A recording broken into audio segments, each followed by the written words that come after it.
హైడ్రా కూల్చేసింది. ఆ భవనాలు ఈర్ల చెరువు ఫుల్ ట్యాంక్ లెవెల్ ఎఫ్టీఎల్ పరిధిలో ఉన్నందుకే కూల్చేశామని హైడ్రా చెప్తోంది. అంతేకాదు ఆ భవనాల నిర్మాణ పనులు పూర్తి కాకముందే పట్టణ ప్రణాళిక విభాగం అధికారులు ఆక్యుపేషన్ సర్టిఫికేట్ ఇవ్వడం గమనార్హం.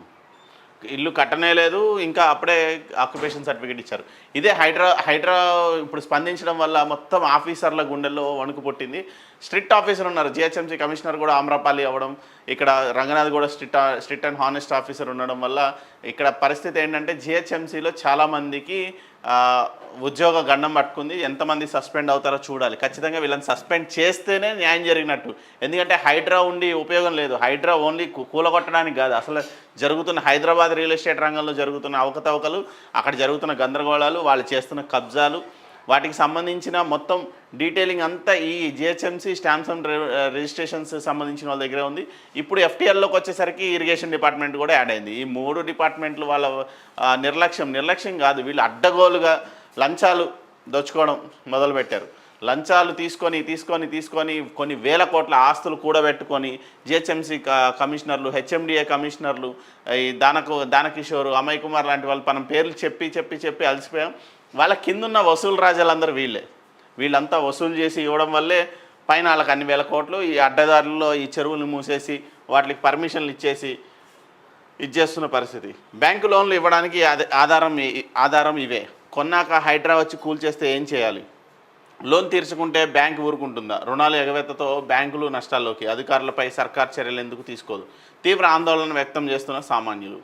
ఇక్కడ పరిస్థితి Pragathi Nagar HMDA అనుమతులతో still plus 5 అంతస్తుల నిర్మాణం భవనం 3 భవనాలు హైడ్రా నేలమట్టం చేసింది. ఇక్కడ ఆ విభాగం చెప్పిన మాట అదే. ఈ భవనాలు ఎర్రకుంట చెరువు ఎఫ్టీఎల్లో ఉన్నాయని.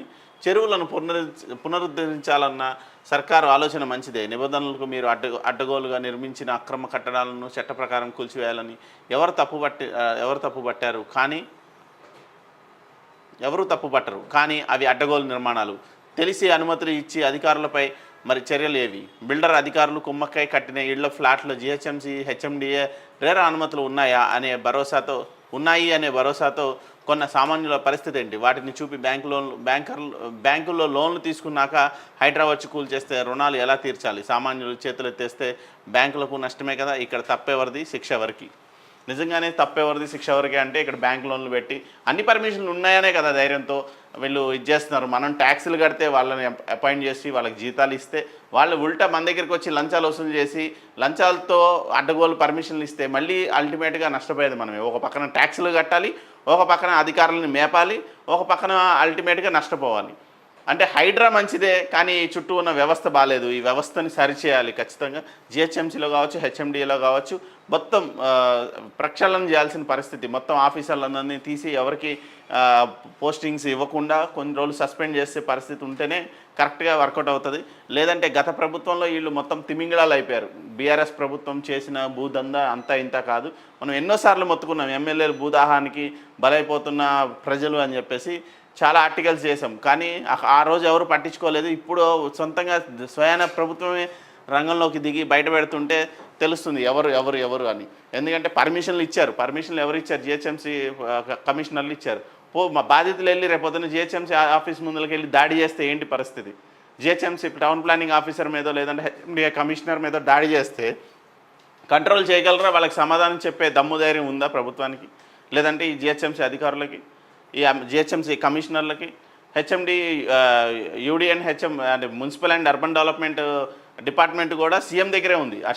ఆ శాఖలో సమూలమైన ప్రక్షాళన జరగాలి. మొత్తం అందరినీ తీసిపడేసి కొంచెం నిజాయితీ హానెస్ట్ ఫెలోస్ వాళ్ళకి ఇస్తే తప్ప కమిషనర్లుగా కింద ఉన్న క్యాడర్ సెటరేట్ అవ్వదు. హెచ్ఎండబ్ల్యూఎస్ వాళ్ళు కూడా అడ్డగోలుగా పర్మిషన్లు ఇవ్వడము కూడా ఇక్కడ గమనార్హం. దీక్షలు మీరే చేయొచ్చు.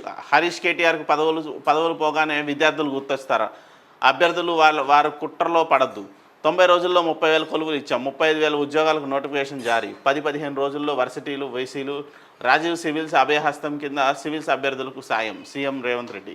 ప్రిలిమ్స్ పాస్ అయిన 135 మందికి ₹1,00,000 ఆర్థిక సాయం. సో ఇక్కడ విద్యార్థులకు 35,000 నోటిఫికేషన్లు ఇచ్చారంటే అది గత ప్రభుత్వం అన్ని సెలక్షన్స్ చేసి తర్వాత ఫైనల్ లిస్ట్ పెట్టి ఎలక్షన్లో గెలిచిన తర్వాత మూడోసారి అప్పుడు ఇద్దామని బీఆర్ఎస్ ప్రభుత్వం ఆ 35,000 మందికి ఉద్యోగాలు ఆపెట్టింది వాంటెడ్లీ.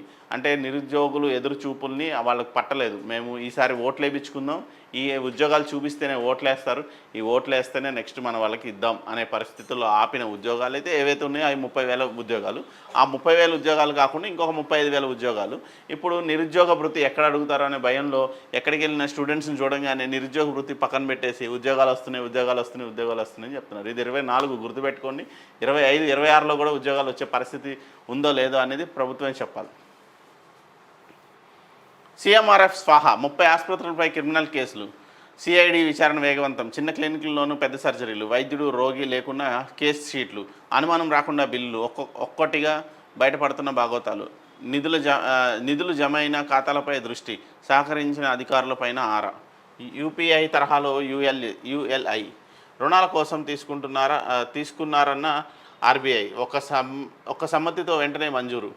ప్రస్తుతం 2 రాష్ట్రాల్లో, త్వరలో దేశవ్యాప్తంగా. ఆర్బీఐ గవర్నర్ శక్తికాంత్ దాస్ వెల్లడి. 35కే క్షయ పరీక్ష. కొత్త టెక్నాలజీ అభివృద్ధి చేసిన ఐసీఎంఆర్ 3 దశల్లో వ్యాధి నిర్ధారణ 2.5 గంటల్లో 1500 శాంపిల్స్ పరీక్ష. మరో డిఎస్సి ఉపాధ్యాయ ఖాళీలపై ప్రభుత్వ కసరత్తు. జిల్లాల్లో వివరాల సేకరణలో అధికారులు. డిసెంబర్ లేదా జనవరిలో నోటిఫికేషన్, జూన్ జూలైలోపు నియామకాల పూర్తి. సో ఖచ్చితంగా డిఎస్సి ఆస్పిరెంట్స్ అయితే చాలా ఎదురు చూస్తున్నారు. డిఎస్పీ పైన ప్రభుత్వం ఎలాంటి నిర్ణయం తీసుకుంటుంది, డిఎస్సి నోటిఫికేషన్ ఇస్తుందా, సెకండ్ మెగా డిఎస్సి కావాలని చెప్పేసి మొన్నటి వరకు ఫైట్ చేసిన పరిస్థితి. Mystery love story. ఏపీలో ఎన్నికల ముందు తతంగం. ముంబై నటితో వైసీపీ నేత చెట్టపట్టాలు. ఆపై చీటింగ్ ఫిర్యాదు. ముంబైకి పోలీసులు. నటి తల్లిదండ్రులు అరెస్ట్. 14 రోజులు జైల్లో. పెళ్లి ఊసెత్తబోమని రాసిచ్చాక కేసు క్లోజ్. ఇదే ఎపిసోడ్లో మరో బడా పారిశ్రామికవేత్త.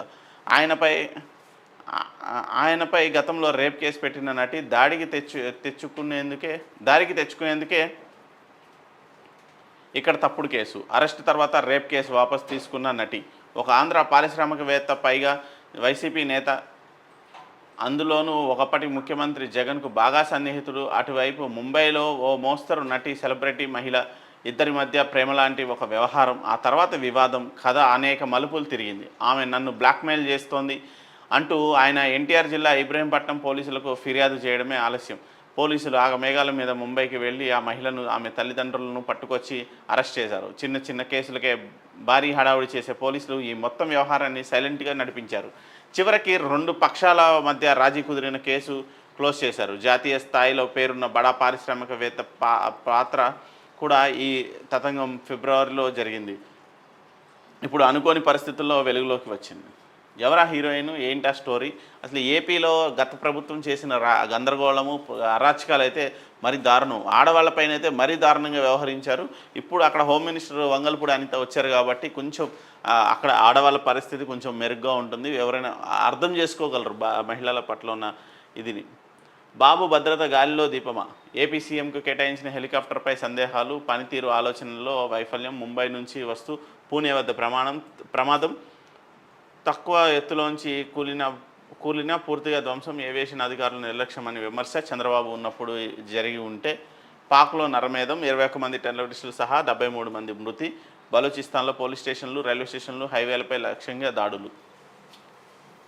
సో ఇది ఏబిఎన్ ఆంధ్రజ్యోతి పేపర్ ఇది. సో పేరుకే కూటమి యథేచ్ఛగా ఆక్రమణలు. కమిటీలు యథేచ్ఛగా ఆక్రమణలు. నామమాత్రంగానే పర్యవేక్షణ. ఆక్రమదారులకు అధికారులు, నేతల అండదండలు. హెచ్ఎండిఏ పరిధిలోని అక్రమాలపై 928 ఫిర్యాదులు వచ్చిన చర్యలు కరువు. చెరువులు, లేక్లను నోటిఫై చేయడంలోనూ జాప్యం. హైడ్రా చర్యలతో ఆ అధికారుల్లో హైరాణ. డెంగీ గంటికలు. గత 2 నెలల్లో 4294 కేసులు నమోదు. ప్రతి 200 నమూనాల్లో 13 మందికి నిర్ధారణ. జ్వరం వస్తే అనుమానించాల్సిందే వైద్యులు. 15 రోజుల్లోగా వర్సిటీలకు వీసీలు. విశ్వవిద్యాలయాల్లోని ఖాళీలు భర్తీ చేస్తాం. ప్రతి నియోజకవర్గంలో ఇంటిగ్రేటెడ్ రెసిడెన్షియల్ స్కూల్స్. బడ్జెట్లో 5,000 కోట్లు కేటాయించాం. CM Revanth Reddy. Civils prelims ఉత్తీర్ణులకు 1,00,000 చొప్పున చెక్కుల పంపిణీ. రేపు పీసీసీ నూతన సారథి ప్రకటన. పరిశీలనలో మహేష్ కుమార్ గౌడ్, మధు యాష్కి, లక్ష్మణ్ కుమార్, బలరాం నాయకుల పేర్లు. రైతు ఉద్యమంలో బంగ్లాదేశ్ పరిస్థితి వచ్చేది. రైతు ఉద్యమంతో బంగ్లాదేశ్ పరిస్థితి వచ్చేది. ఆ ఆందోళనలో శవాలు వేలాడేవి, అత్యాచారాలు జరిగేవి. కంగనా వివాదాస్పద వ్యాఖ్యలు. మహారాష్ట్రలో కుప్పకూలిన ఛత్రపతి శివాజీ భారీ విగ్రహం. ప్రగతి రథ చక్రాలు. ఆర్టీసీ త్వరలో 3,000 కొలువులు భర్తీ. పరిశీలనలో మరో 4,000 మహిళా సంఘాల నుంచి 700 కొత్త బస్సులను సమీకరిస్తాం. వక్ఫ్ సవరణ బిల్లును తిరస్కరించిన రాష్ట్ర వక్ఫ్ బోర్డు. పాక్లో వేర్పాటువాదుల మారణకాండ.